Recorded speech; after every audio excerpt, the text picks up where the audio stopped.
Perché alcune persone riescono a ricordare più facilmente di altre? Esiste un metodo scientifico per studiare come la mente umana crea le emozioni? Cosa differenzia la psicologia da una semplice opinione soggettiva sulla natura della psiche? Domande come queste da secoli incuriosiscono l'essere umano, desideroso di svelare i misteri della propria mente. Oggi sappiamo che la psicologia moderna, grazie al metodo scientifico, è in grado di fornire risposte oggettive a questi quesiti. Ma come è riuscita la psicologia a tramutarsi da disciplina filosofica a scienza empirica consolidata nel giro di poco più di 100 anni? In questo video analizzeremo l'affascinante percorso che ha portato la psicologia ad affermarsi come scienza matura, capace di ampliare le conoscenze verificabili sulla psiche umana. Ciao a tutti e benvenuti in questo nuovo video, io sono Jacopo, studente e appassionato di psicologia, desideroso di divulgare in modo semplice e chiaro i molti aspetti affascinanti di questa disciplina. Venite quindi con me a scoprire i segreti della nostra mente.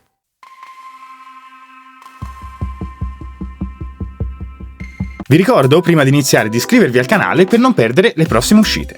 La psicologia studia la nostra mente e il nostro comportamento. Si occupa di cose come pensieri, emozioni, apprendimento, memoria, percezioni e molto altro che riguarda la psiche umana. Anche se le sue radici risalgono alla filosofia greca di tantissimi anni fa, la psicologia moderna è nata alla fine dell'Ottocento, quando ha iniziato ad applicare il metodo scientifico con esperimenti e ricerche per capire come funziona la mente. Vi ricordo che ho fatto un video sulle 5 curiosità della psicologia, ve lo lascio linkato qui sotto in descrizione.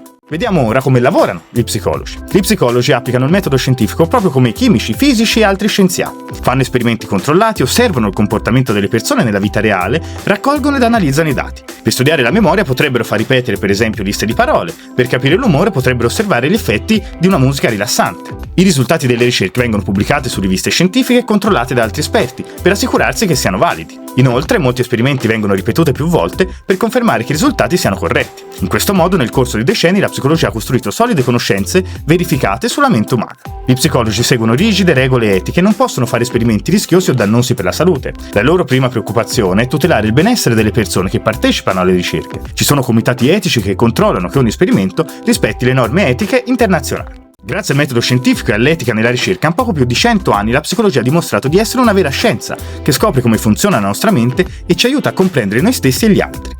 Ha ancora molto da scoprire, ma le solide basi scientifiche fanno sì che ogni nuova ricerca psicologica possa ampliare la conoscenza della psiche umana. In conclusione, ci sono diverse ragioni fondamentali per cui la psicologia è considerata a tutti gli effetti una scienza ai giorni nostri. Innanzitutto, come abbiamo visto, si basa sul metodo scientifico. Gli psicologi infatti fanno affidamento su esperimenti controllati, osservazioni empiriche, raccolta di dati quantitativi e qualitativi e analisi statistiche per testare ipotesi e teorie in modo oggettivo. Questo approccio sistematico alla conoscenza è il cuore del metodo scientifico. Inoltre, le scoperte vengono verificate e replicate. Affinché una teoria o una scoperta scientifica sia valida, deve poter essere verificata in modo indipendente da altri ricercatori che replicheranno l'esperimento o l'analisi. Inoltre, la psicologia ha accumulato un solido corpus di conoscenze.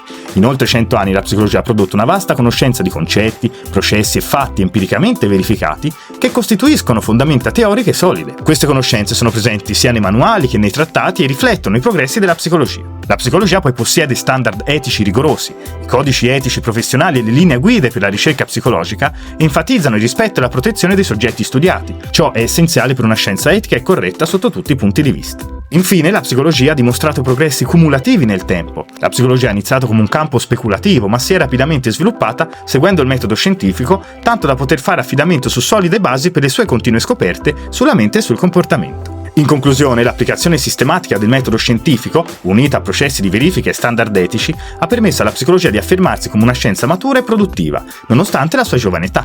Il costante ampliamento delle conoscenze psicologiche attesta la sua natura scientifica. Fatemi sapere qua sotto nei commenti se questo video vi è stato utile per comprendere la scientificità della materia o se volete che approfondisca qualche punto. Cari amici, questo video termina qui, spero sia stato di vostro gradimento, fatemelo sapere qua sotto, lasciate un bel like e iscrivetevi al canale per non perdere le prossime uscite e noi ci vediamo a un prossimo video. Ciao!